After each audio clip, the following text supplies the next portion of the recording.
Hello, hello, hello, and welcome once again to CorpusCast. As ever, I'm your host, Robbie Love. I'm a linguist from Aston University, and you're listening to the Aston Originals podcast, all about corpus linguistics and what it can do for society. Together, we'll explore how corpus linguistics is informing the present and shaping the future of the study of language, with applications in education, health, technology, and many others. In today's episode, our topic is spoken English. One of the major modes of language alongside written and signed language, so much of what gets done in society is mediated through speech. Therefore, it's of course important for linguists to understand how spoken language works in a range of contexts and how it's changing over time.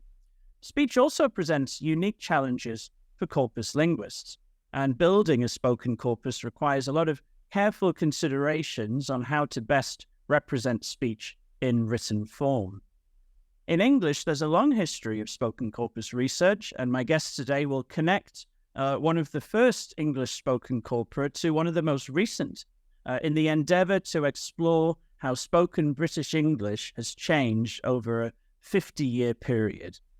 Today I'll be speaking with Professor Carita Paradis and Dr Nele Pöldvere, two of the researchers responsible for the London-Lund Corpus-2, a new 500,000 word corpus of spoken British English. Carita is Professor of English Linguistics at Lund University, and her research concerns the dynamics of meaning-making in human communication and is situated within the framework of cognitive linguistics. Nele is a postdoctoral fellow at the University of Oslo, and she's currently working on a project about the language of fake news, a topic we covered recently with Maite Taboada in episode number 21. So do check that out in the archives, but it's Nele's PhD project at Lund University that we'll be discussing today. So without any further ado, please welcome to CorpusCast, CorpusCast, I should say, both Carita and Nele. Hello, welcome both. Thank you for coming on. Hi, Ronnie. Thank you. Thanks a lot for coming on and withstanding some early technical issues that we've had. It's great that you're both with us and we can now see and hear each other clearly. I want to start with the questions that I always start with my guests. Maybe Carita, we could start with you. I want to sort of hear about your career and sort of how you've come to the position that you're in today. But I want to start by asking you, what does corpus linguistics mean to you? Yeah, Robbie, this is maybe I'm not. I'm a bit unorthodox in this sense, because to me, corpus linguistics is a type of method and a type of data where people are interested in natural communication, in real language, and not in, set up sentences that are simple and easy to analyze. Yeah, you go out in the woods and you analyze real communication, which includes actually modern language proper. So this is what corpus linguistics is to me, and maybe this is not how everyone thinks about it. Well, in the video, I can see Nele nodding away. So maybe at least you have one person who agrees with you. Nele, which would probably not a surprise considering your connection. But Nele, how would you answer the same question? What does corpus linguistics mean to you? So I see it in a very similar way to Carita, obviously. Especially the parts that it's not always, even about the language, but it's also about the socio-cultural context in which the language is used. And it can teach you so much about it, especially when you're working with language from different time periods, going back even as recently as 50 years, which is what we're doing. It really opens up like a whole new world for it. And it's like a little history lesson through language. But sort of going beyond, the corpus linguistics is a methodological approach that necessarily involves both qualitative and quantitative insights.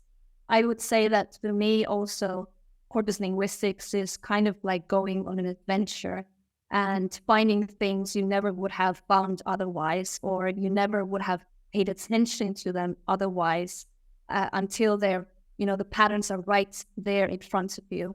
And I'm sure a lot of corpus linguists can relate to this when you start looking for a particular pattern or a construction. All of a sudden, it's everywhere. You feel like everyone around you suddenly uses it and it drives you crazy, whereas before you would not even have noticed it. So I've had this happen to me with several constructions that we've been working on with Carita, which we can come back to afterwards, to the extent that you think that something is an innovation until you realize that, well, actually it just hadn't been brought to your consciousness before. But that's what you need corpora for. You either confirm or disconfirm some of the intuitions you might have about language. I remember having the same realization when I first studied corpus linguistics as an undergraduate and learned about collocation and all of these, phenomena around the patterning and the recurring structures you see. And it blew my mind. I just hadn't thought about language in that way before. And suddenly you're right, you start to notice everything. If you've ever transcribed spoken language, you also start transcribing everything that people say, which is annoying. I also think maybe that the way people see corpus linguistics differs a little bit today than like at the beginning of this movement. Well, because if you look around, it's not only corpus linguists in the restricted sense that make use of corpora, but also a lot of people who combine it with other methods and other types of data that actually could be considered half corpus linguists as well, and people who are sincerely interested in the nature of language for real, who take a macro view of language, not a micro view of it. But that's, of course, a matter of priority, what you want, what you're interested in. That's an interesting point, and I'm going to break my own rules and ask you a question that I might normally say to the end, which is about the field of corpus linguistics. Since you've raised the point, where do you think it's going? Sometimes, and I'll show my hand as I ask this question, because sometimes I feel like this podcast actually is sort of one little part of the effort to continue, to raise awareness of what corpus linguistics can offer, particularly in increasingly kind of diverse applied contexts and interdisciplinary contexts. So there's a lot of time and energy among corpus linguists spent telling people about corpus linguists as if they've never heard of it before, and defining what it is and going, did you know that you can do this with language and software? It's I feel like we've been around for long enough now, haven't we? Do we need to continually introduce it as if it's a completely new thing? Because it's not new anymore. I don't know. And does corpus linguistics need to be a field, right? Or is it going to eventually affix itself to basically every other branch of linguistics and social science and all sorts of other things, so that it is completely transitioned to just being a method rather than a field? I don't know what your thoughts are on this, Carita. Hopefully one starts, I think. I think it has also spread within, more narrowly within linguistics in discourse and genre studies that were not defined as corpus linguistics before, because in the old days, it was just crunching numbers, like counting words and say, oh, there are so many many more than you, and simplistic things like that were interesting to start with, for the reason that you say, Robbie. We were flabbergasted that we could actually search for things, that quickly in those days. But I hope that this is what is going to happen. And also sometimes when I read papers in psychology, I see, for experimental purposes, I see that they had actually used the corpus to gather these things. And these studies are not new. They are like 25 years old. So, there are two things. There is a community of corpus linguists who sort of own this word, corpus linguistics, in a sense. But it's used by a lot of other people who wouldn't consider themselves corpus linguists on that sense. And I, for one, I'm interested in it, but I'm not. I don't consider myself a corpus linguist, but a linguist that uses corpora. That's a really interesting point, and this is something that some guests have raised as well in previous episodes. We recently had Jesse Egbert, for instance, and Tove Larsen talking about exactly that idea of doing linguistics with a corpus and the role of the varying identities and the ways that people align or not themselves to corpus linguistics. When did your academic career begin, and how did you? I'm not going to say become a corpus linguist, but how did you become a linguist who sometimes uses corpus methods to research the things that you're interested in? Yeah, so actually, I started before I wrote my PhD, but my PhD project was on degree modifiers in spoken British English, and for that I used the London-Lund Corpus, and in those days, and I was here at Lund. And what could you do when your supervisor was Jan Svartvik? So that was a very good opportunity for me to actually make use of these methods and the data that we actually had here. But already at that point in time, I think we had a lot of discussions about what is corpus linguistics. I always said sort of, in a sense, disagreed with this view that it was a type of linguistics. So my PhD project, in my PhD project, I also wanted to do something about what is the meaning of these modifiers? And since we have this corpus with sound, what are the international aspects of degree modifiers? So for that part, I went to Manchester to work with Professor Alan Crittenden, who is a phenomenal internationalist, and Alan Cruz, who is a semanticist. And that was how my academic career actually started. So after my defense, I was appointed lecturer at Lund, and at the same time, I was lucky to also secure external funding from the Bank of Sweden, and was hired as a research fellow for some years. What did the Bank of Sweden what did they want you to do for them? They wanted me to actually extend the study beyond spoken language in the London-Lund Corpus. So this was what I did.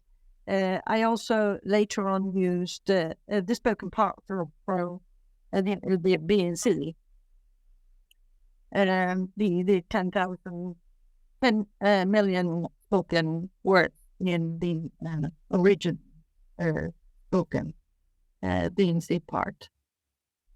And also a little bit on a written language for comparison of that. So that was a very sort of lexical semantics study with aspects beyond semantics, namely the meaning of intonation in the context of these degree modifiers or intensifiers and downturners that I worked on. And so now you became a professor. And have you stayed at Lund your entire career, or did you move around a little bit and come back? Well, in Sweden you first become a docent, which means that you write another thesis. Basically, it's like habilitation in Germany. And I did that here in Lund. And then there was an opening at Lund University for a chair, which I applied for and got in 2004. So I was there for 5-6 years. And then there was an opening in Lund, which I applied for and secured. So here I am. Here you are. And here you are, Nele, of course, as well. And I know that, your academic story is very much tied together with the story of London-Lund Corpus, which we're going to get onto in a moment. But, in terms of your own career so far, tell us a little bit about your journey into the work and the research that you do. Right. So I've always been interested sort of in the English language, and it hasn't really been any other language. It has always been English specifically. So it was kind of a natural step for me to go and study it at Lund University in Estonia. Although I was so overwhelmed by linguistics at that time that I actually decided to write my thesis on literature, but I sort of couldn't get linguistics out of my head, so I decided to apply to Lund University in Sweden and got in. And at first, I was working on computer-mediated communication, sort of looking at the language of sort of combining my childhood hobby and research. I was looking at the language of a gymnastics forum that I had been a part of as a teenager. Oh, wow. So that was a really sort of exciting way, I think, to get into corpus linguistics as well, to really see the kind of application of it and connection to the real world. But I realized already at the time, and which was very interesting to me, was how speech-like the language on that online forum was, although it was all sort of written. So I stayed in Lund for my PhD. I continued working under the supervision of Carita, and then my co-supervisor was Victoria Johansson. And that's when I started building the London-Lund Corpus-2 with them, and really sort of focusing on spoken language specifically. And so during COVID, I got a postdoctoral position in Oslo at the University of Oslo in Norway. Sort of the shift in terms of the research topic was quite drastic, from spoken language to, as you said, the language of fake news. But the methodology never really changed. It was, and it still is, corpus linguistics. So that has been my journey so far. And I think there's nothing wrong with dipping your toes into a range of different topics. I mean, if there was something wrong with it, then I don't know what I'd do with myself, because every new paper I write seems to be about something completely different to the last one. So I then quite indecisive about what I want to do. But yeah, I mean, I think that's great, and obviously we're focusing on the work that was surrounding your time doing your PhD, as you said, under Carita's supervision and Victoria Hansen's supervision at Lund. Obviously, to get us to the point of building number 2 of the London-Lund Corpus, we should probably go back in time a little bit and talk about number 1 to start with. And so, Carita, I want to ask you, in the context of making the decision to build the second version of the London-Lund Corpus, what is the original one, and what does it contain, and what makes it worth making a new version so many years later? Okay, so when I mean, the idea of compiling a new spoken corpus was entirely Nele's. So I thought, yeah, it's a short time, but the bits that we can compile can always be used. And the situation when she started was that she wanted contemporary spoken data, and I hope I'm not saying things that Nele is going to say afterwards, but you contacted maybe Robbie to ask when the new spoken BNC will be ready to be used. And in those days, it was very uncertain when it was going to be launched. So Nele decided that, okay, this is the time that you have to make a tough decision, and she did. So we launched on this, and we also thought that it would be nice to have a corpus that was like the London-Lund Corpus, and make it a London-Lund Corpus-2.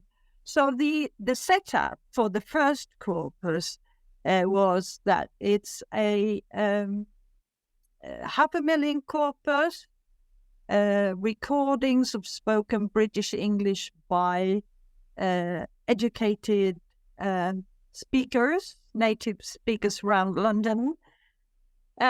This first recordings were carried out at the end of the 50s, and the corpus was launched in 1975.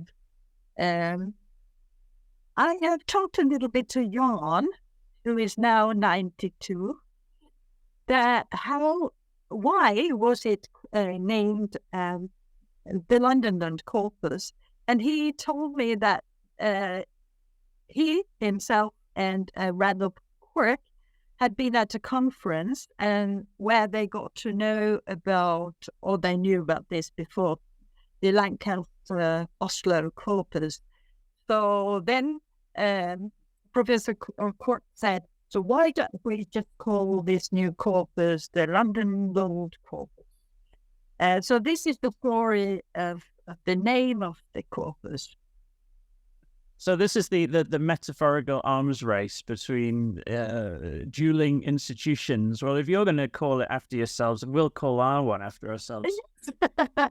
You mentioned there Jan Svartvik, obviously at Lund, and Randolph Quirk at University College London. You heard quite a lot in the story of the work there and the survey of English usage earlier this year in a previous episode with Baz Art, who's the current director of the survey of English usage, and told some incredible tales of just the technological kind of mountains that had to be climbed when we're talking about recording and preparing data in the 50s and 60s and 70s compared to today. In terms of the collaboration to build the original one, and you said it was released in the 70s. How would you characterize the impact on the study of spoken English that the original corpus, and I believe I've certainly seen it claims that it's the first ever spoken corpus of English, at least. That might not be exactly true, but I've certainly heard that claim once or twice before. So yeah, groundbreaking. for English, I think it may be true, but there was a French one. Yes. Before, yeah, I think. Yeah. So yeah. So the the collaboration between Lund and London was entirely depended on Professor Quirk. Because when Jan was a student, he went to Durham to study linguistics under Professor Quirk. And I got to know him. And then he returned. He was doing his licentiate at Uppsala University. And he returned and he defended his licentiate. And then he was offered an assistant position at UCL by Professor Quirk. And of course, he happily accepted. And this is where he met the important people for this project and for the grammar books that actually are products from the corpora that they worked on in those days, namely Sidney Greenbaum and Jeffrey Leach and David Cook. Who were all there at the same time, including actually Michael Halliday, who was also there and who has actually also done some work on written and spoken language. So, the impact, I think, has been enormous in a sense, because of the what people discovered, exactly what you said at the beginning, Robbie, namely that that research and education in the 70s and 80s and 90s was very it depended on constructed sentences and was very prescriptive. And people couldn't imagine that, you could speak like that, that you actually see in spoken corpora. I heard a story about somebody who had been recorded, and when he listened to the recording himself, he said, "This is not how I say things." Now he thought they had manipulated his speech, for some reason or other. Because also when corpora became important and spoken corpora were new, this was the heyday of generative syntax. And people were just studying constructed utterances like as one, John kissed Mary, Mary was kissed by John, etc. And when this came, and when people realized that using corpora, there is lot more to language than that, than constructed little sentences.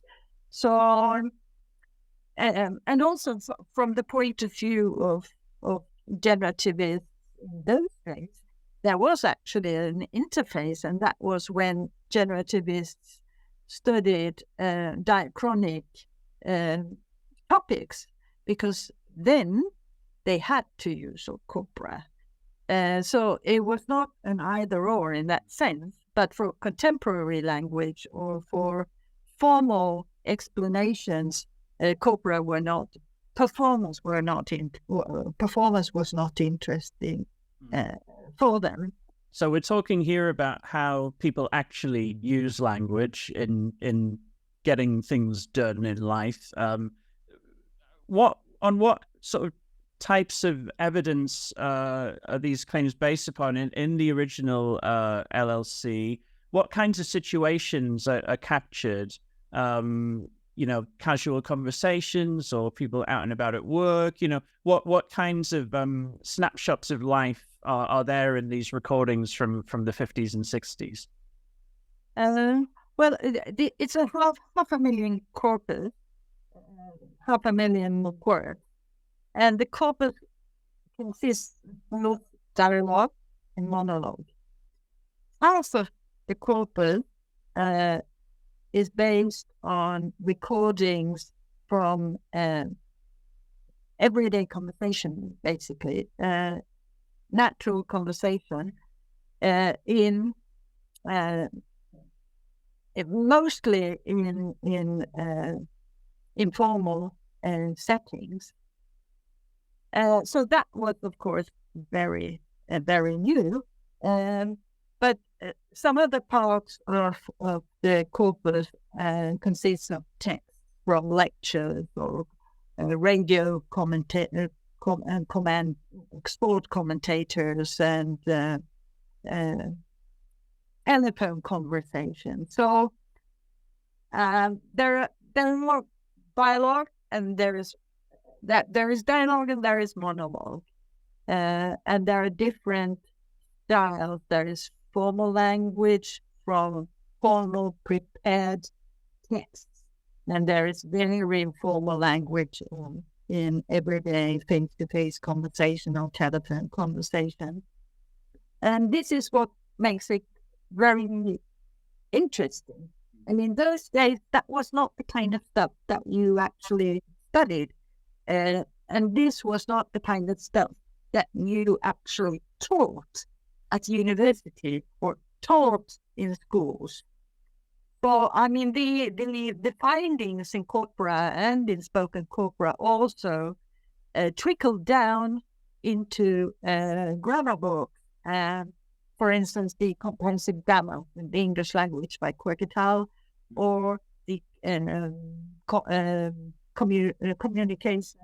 communicative grammar by Svartvik and Leach and Svartvik. So, of course, it was super important and has changed the teaching, I would say. And with that in mind, we fast forward to recent years, and Carita was very humble and honest there in making the point that, Nele, it was actually your idea to build to propose building a new version of the London-Lund Corpus. I do remember vaguely an email exchange between us quite a long time ago, asking when will the new spoken BNC be coming out, and I'm sure I really didn't know at the time. We probably barely got started on it, and so I assume clearly you wanted some contemporary spoken British English data, and there wasn't any coming from anywhere else, and so you just said, well, fine then, I'll do it myself. Is that what happened? Well, yeah, and I actually remember the exact moment I put this idea to Carita. I'm sure she doesn't, but we were sitting in her office, sort of brainstorming ideas for my PhD project, because it was still very much in the early stages. And I told her I had become interested in the London-Lund corpus. I mean, I had learned about the history and the importance of Lund in the corpus linguistics community, and I really wanted to be part of it. But I also thought, well, the corpus is kind of old-fashioned. No one speaks like this anymore, and surely, a lot has changed. And I remember the spark in Carita's eyes when I mentioned that, well, I would actually like to build a comparable corpus using new data.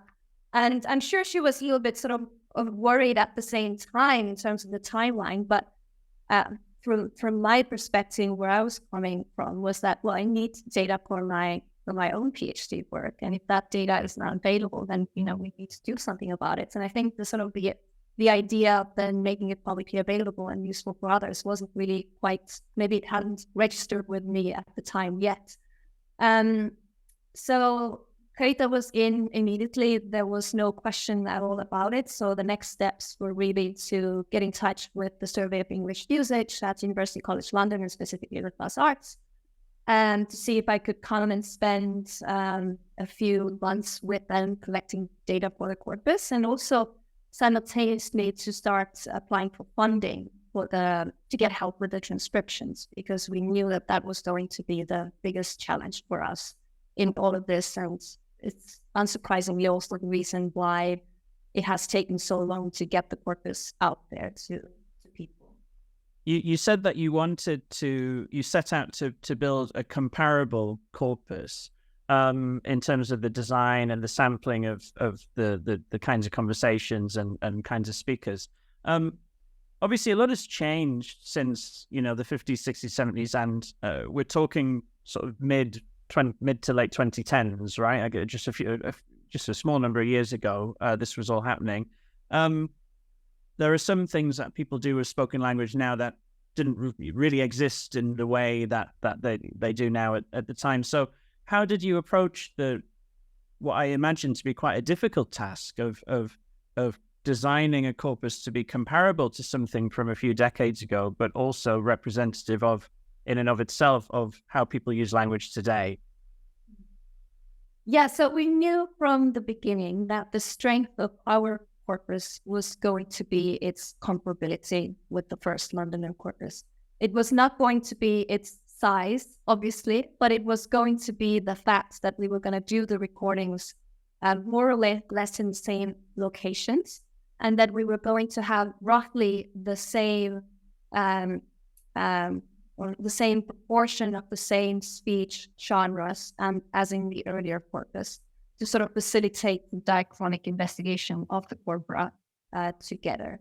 But the quotes I always use in all of our publications is one by Jeffrey Leach about the three notions of corpus design, which are representativeness, balance, and comparability. And the quote is that as one nears to perfection in comparability, one meets with distortion in terms of representativeness, and vice versa. So we had to make some tough decisions, and we had to compromise. And sometimes representativeness was ranked higher than comparability, and sometimes it was the other way around.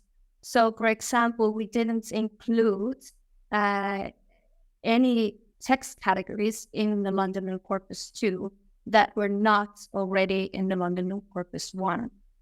So they are all the same. So there's 7 of them, which are face-to-face conversation, distance conversation, broadcast media, parliamentary proceedings, spontaneous commentary, legal proceedings, and prepared speech. But when it came to what is inside the text categories, there we definitely sort of lean towards representativeness more than towards comparability.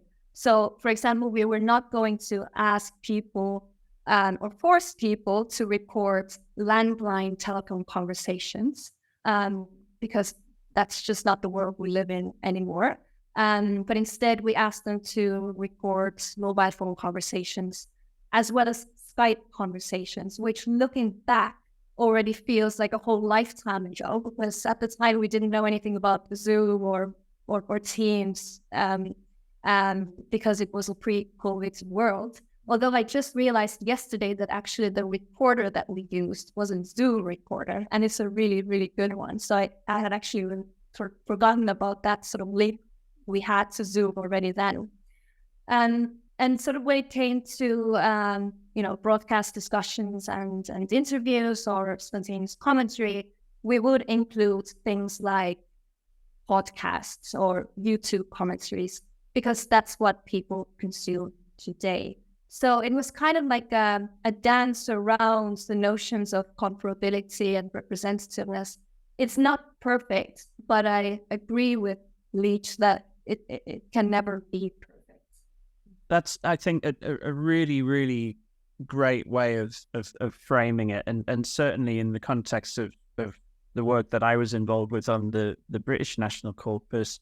Another challenge that came up was, in the sort of with the benefit of hindsight, looking back at the first version, in this case of the BNC, and going, well, actually, the way that they did it isn't as good as maybe the field, the standards, or just general practices would say. You wouldn't do it like that now. There are better ways of doing it that have appeared since. And so the issue of comparability becomes even harder when you're facing a decision as to, do you replicate, the things that you are critical of and would want to do differently just because there are new approaches that people have since developed that seem to work better?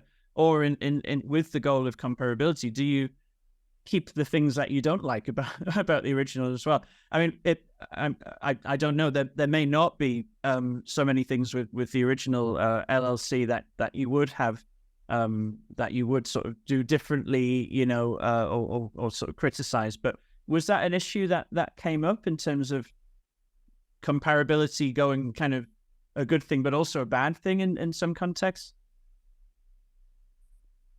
I don't think that there were really any issues when it came to corpus design. I'm sure there are some speech situations are thinking, well, it would be nice if they were included in the new corpus, but they are not in earlier corpus. For instance, service encounters, where I know that there's a lot of people who would be interested in that kind of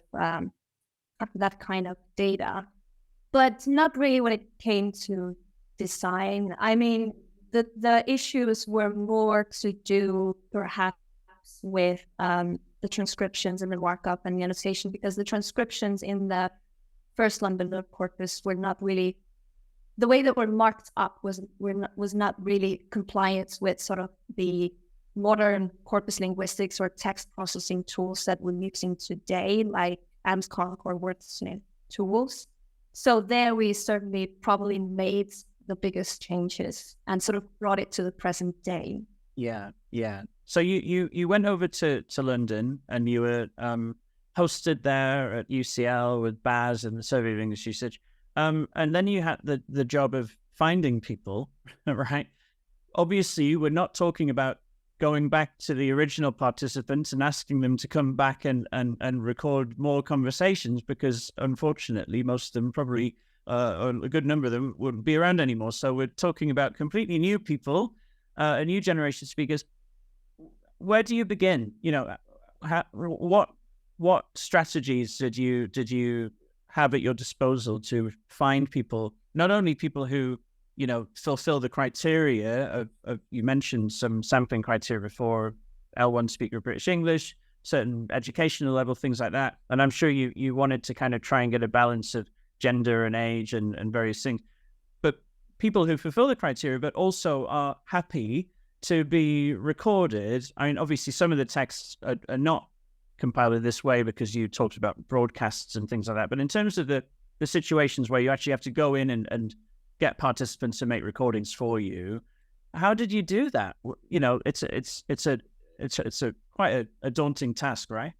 While Nele is thinking, I can just say that she didn't do it the way it was done in LFC 1, where for face-to-face conversations, they put microphones under the tables where people had conversations, and they're actually recording them surreptitiously.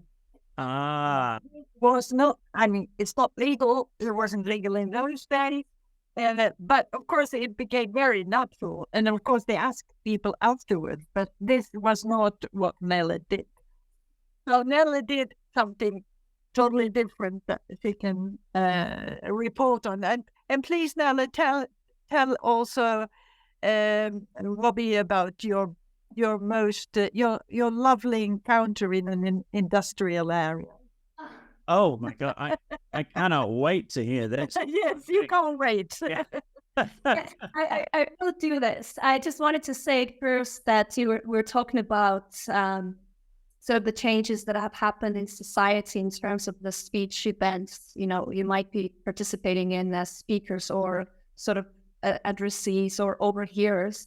But a lot of the changes, of course, have happened at the level of sort of ethics and legal requirements. which was, of course, a major part of, what we had to consider going into this, that it was a completely different world that we were operating in. But I have to say that collecting data for the London-Lund Corpus-2, for me, was probably one of the most memorable times of my life, especially the parts where I was on the ground, sort of getting my hands dirty, so to speak. The crazy plan in the beginning was to actually approach people in social settings and ask if I could record the conversation they were having in that moment. That plan failed miserably. I remember approaching a few people in a cafe at University College London. Some said no straight away. Some didn't really understand what I wanted to get out of them. They just couldn't wrap their head around it. And I don't blame them. And I just sort of jumped on them. So I abandoned that idea pretty quickly. And I took an approach that was a little bit more suitable for an introvert. So I started just putting out posters, posting on social networks, reaching out to various departments, student organizations, etc. But not only in universities, but also in nearby cafes, bookstores, libraries. So it wouldn't all be just university speak. And people started responding. I think a lot of it was because they just felt sorry for me. So they would say, I know how hard it is to find participants for an experiment. Or there was an academic who was not a native speaker of British English herself, but she talked her partner into recording a conversation for me. And so what followed was quite different from how you did it in the British National Corpus, where I think the entire communication with the participants was digital only. Yeah. But in my case, I, actually then met with the people to give them the recordings, to give them the paperwork, like the consent forms and the questionnaires and instructions on how to do the recordings. So it was quite a big commitment that the participants had to make. Of course, I tried to make their lives as easy as possible, traveling to their work or home, which, looking back, and this is what Carita referred to, I'm very glad I'm still alive. Because I do remember a moment where I was invited to go and record a work meeting somewhere around Clapham Junction. I didn't really know the area very well. And I went and I realized the address was kind of in an industrial area, kind of in an old warehouse. And I texted my husband and said, I'm at this address. If I don't text you back in 30 minutes, then please call the police. So I don't really recommend people do it unless they are you're completely certain that they can trust these people. But luckily for me, all the people that I did meet were legit. But of course, the other part of it is what we call the public recordings. And that process was sort of entirely digital. In that case, I simply sort of reached out to the copyright owners of the recordings, asking if I can transcribe the recordings and then use them in the corpus. And, that part was a little less fun because you know how many emails you send out and you know how many responses you actually get. And that percentage is quite low. But there were some fun encounters there as well. I remember there was a sports commentator whose brother-in-law was a linguist. So that's what's the reason why he was so keen to help. I remember being in touch with the drummer of 9 Inch Nails because he had just done a Google Talk that I wanted, and he did give me the permission to use it. And the Supreme Court of the UK actually sent me the CDs of the court hearings that I requested from them. Already at the time, I didn't have a CD reader on my computer, but it was just really, really nice of them. So yeah, copyright is a major consideration that we had to think about when collecting the data. And it's kind of also the reason why we don't have recordings, say, from the BBC. Like, I think they do in first London-Lund Corpus, I remember exchanging a couple of emails with them, and then it just went dark. So it's so much easier to sort of deal with smaller organizations where the chain of command was not as long as it would be for these large corporations. And it was a really fun time. Yeah, it sounds just such an exciting time, and yeah, you're right, very different to the experiences I had on the BNC, where it was a big team, and that all of that stuff was done entirely remotely. So it sounds like in a way a really kind of thrilling kind of experience to go out and be meeting all of these people. As we start to kind of to wrap up, I do want to ask about the sort of the distinction that you made there with asking the BBC releasing or using the data. Was the issue there because is it the case that you are also releasing the audio along with the transcripts? Or was it just they didn't want you to use the data at all in any way, even if it was just the anonymized transcripts? That's a good question. I do think that a lot of it boils down to the fact that from the beginning, we wanted to make both the transcriptions and the audio file publicly available. So I guess that is the part that made the whole process a little bit more difficult than it would have been if we had just published or just done the transcriptions and published those. Yeah. But we thought that was a very important part of the corpus because, we knew we were not going to do prosodic annotations of the data like they did in the first London-Lund Corpus-2. So at least we wanted to give people the opportunity to sort of add to the orthographic transcriptions that we had made, and so that they can sort of decide to add their own annotations of whatever they were interested in themselves. So, and also the main difference between one of the main differences between LSE 1 and LSE 2, which makes it more modern, and also that the actually published findings can be heard through the articles in journals. That you can actually click on the sound file in a journal and hear the conversation, which is really nice. That's an incredible, I think, an innovation. I mean, it doesn't sound like something that has been possible until relatively recently, and I think that's incredible. That brings you closer to the data, right? Because that's always been one of the criticisms of corpus linguistics in general, but especially spoken corpus linguistics. So you're stripping away so much, really important context. So that sounds like a really good way of getting the researcher that little bit closer again to the original speech situation, right? Agreed.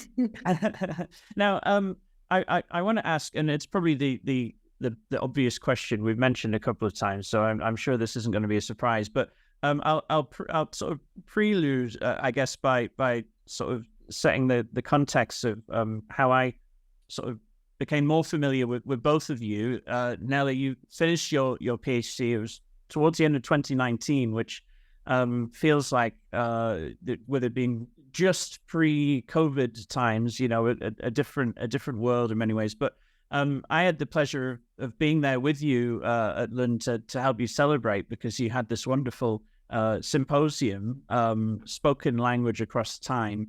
I think the day after your defense, and so it was great to be there with you at this very exciting time. Obviously, the question that I've had on my mind, probably I wouldn't say, it's not something that's kept me awake at night, but, it's, I've been curious since, in what ways and how and when will the data become accessible to researchers? So the plan from the beginning was to make the corpus publicly available. And that's, as I said, both the transcriptions and the recordings. And we haven't changed our minds, although it might seem that way to some people. We have made parts of the corpus available to those who have asked to sort of make up for the delay in some way. But the complete corpus, you're right, is not sort of out there yet. The all holdup at this point is really due to proofreading and the fact that corpus documentation is not quite finished yet. We have the cover of the book, but ironically, we don't have the entire content of the book.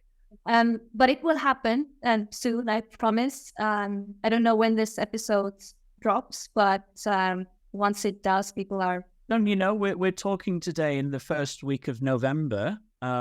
Clearly, as you can tell, it's really cold and chilly. Yes.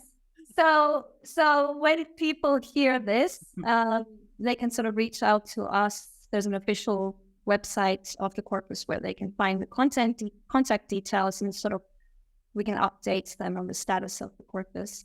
But I mean, we can't wait to see what people will do with the corpus. I hope it won't be too late and people are still interested. And I think maybe this podcast will help.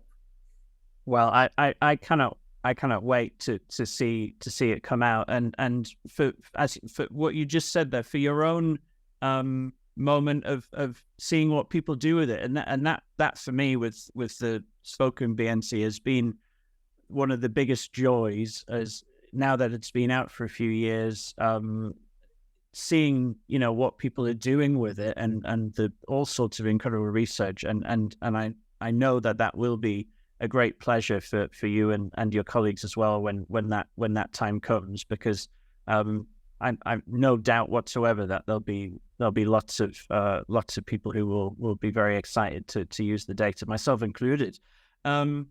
Thank you both. I want to bring things to a close. I really appreciate both of you coming on, and it's such an exciting project. And if we could speak for hours longer, I'm sure you've got a million more stories about various pubs and industrial places and all sorts of quite interesting situations you found yourself in.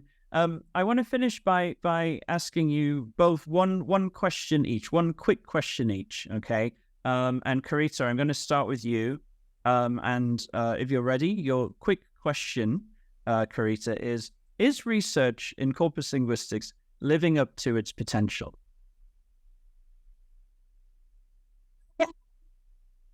Well, this is a difficult question. What is the potential? Now, I think that corpus work has developed a lot, because what you see nowadays is not only, like we talked about at the beginning, number crunching, a lot of work in the theoretical framework where we work in cognitive linguistics and construction grammar. You see a lot of work that has, when you combine theory and robust data searches and robust methods, you see a development. And I would say that this is reaching its potential. I mean, there is a lot beyond this current potential, of course, but I think corpus linguistics has developed in the right direction. Thank you. I like that. And I have one question for you, Nele, as well. Something, I suppose, a little more practical.